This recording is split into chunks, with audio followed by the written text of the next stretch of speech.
நாம் செய்ய போகிறது மீன் குழம்பு.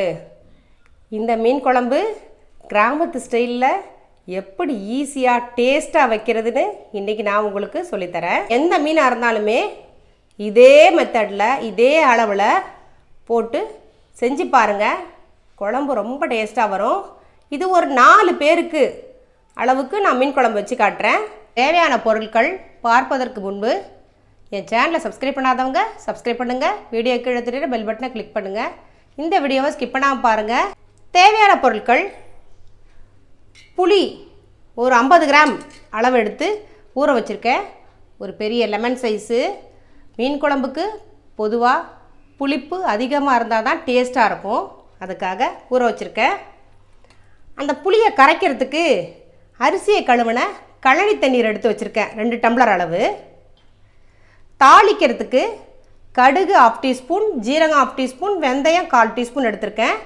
அதோட டேஸ்ட்டுக்காக வடகம் எடுத்திருக்கேன். இது தாளித்தோம்னா ரொம்ப வாசனையாக இருக்கும், மீன் குழம்பு டேஸ்ட்டாக இருக்கும். இது உங்களுக்கு கிடைக்காட்டினா தேவையில்லை, சேர்த்துக்க தேவையில்லை.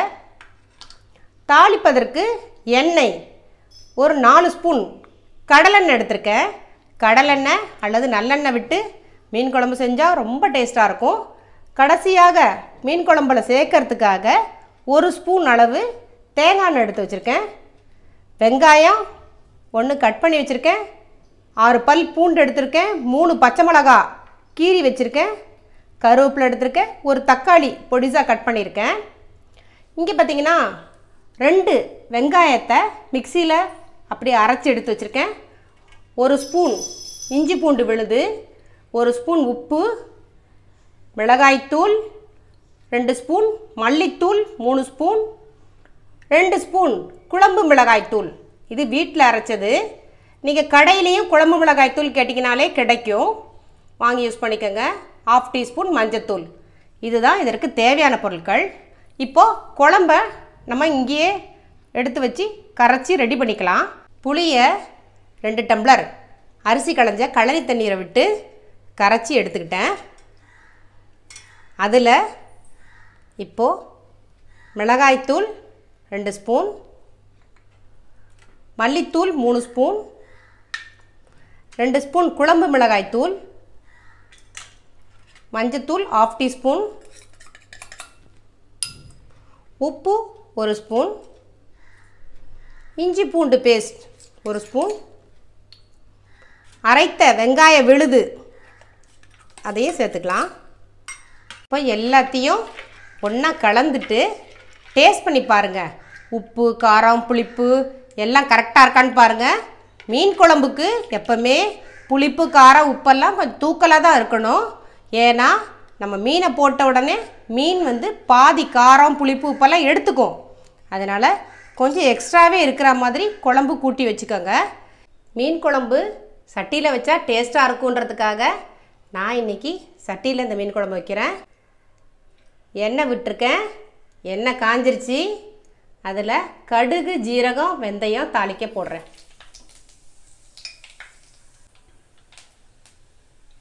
அது கொஞ்சம் பொரிஞ்ச பின்னாடி இந்த வடகத்தை போட்டுக்கிறேன். இப்போ வெங்காயத்தையும் பூண்டையும் சேர்த்துக்கலாம்.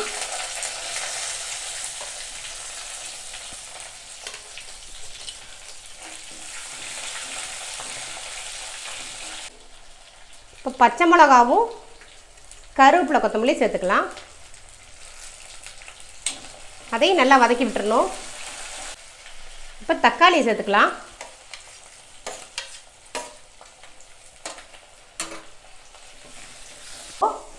கரைச்சி வச்ச குழம்ப இதில் சேர்த்துக்கலாம்.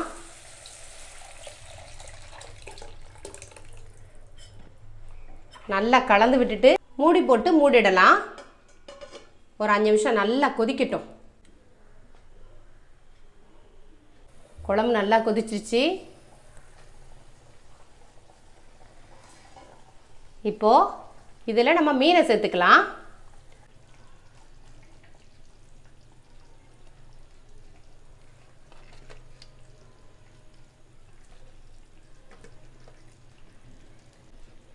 மீனை போட்டாச்சு. நல்லா கலந்து விட்டுட்டு மூடி போட்டு ஒரு 2 நிமிஷம் இருக்கட்டும். இங்கே பாருங்க. இப்போது ஒரு ஸ்பூன் தேங்காய் எண்ணெயை இதில் நம்ம சேர்த்துக்கலாம்.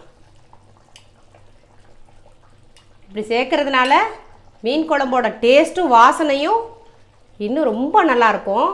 அதுக்காக தான். மீன் நல்லா வெந்துருச்சு. மீனை போட்டு ஒரு 2 நிமிஷம் குழம்புல கொதிச்சா போதும். இந்த சூட்டுலேயே மீன் சீக்கிரம் வெந்துடும்.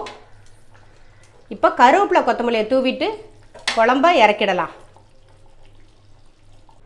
சாதத்தோட இந்த மீன் குழம்ப சேர்த்து சாப்பிட்டு பாருங்கள். ரொம்ப டேஸ்ட்டாக இருக்கும். உங்களுக்கு ரொம்ப பிடிச்சிருக்கும். அதுக்கு சைடிஷாக மீனை ஃப்ரை பண்ணி வச்சுருக்கேன்.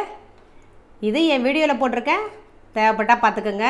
இது போன்ற சமையல் வீடியோக்கள் பார்ப்பதற்கு என் சேனலை சப்ஸ்கிரைப் பண்ணுங்கள். வீடியோக்கு எடுத்துகிட்டு பெல் பட்டனை கிளிக் பண்ணுங்கள். லைக் பண்ணுங்கள், கமெண்ட் பண்ணுங்கள், ஷேர் பண்ணுங்கள்.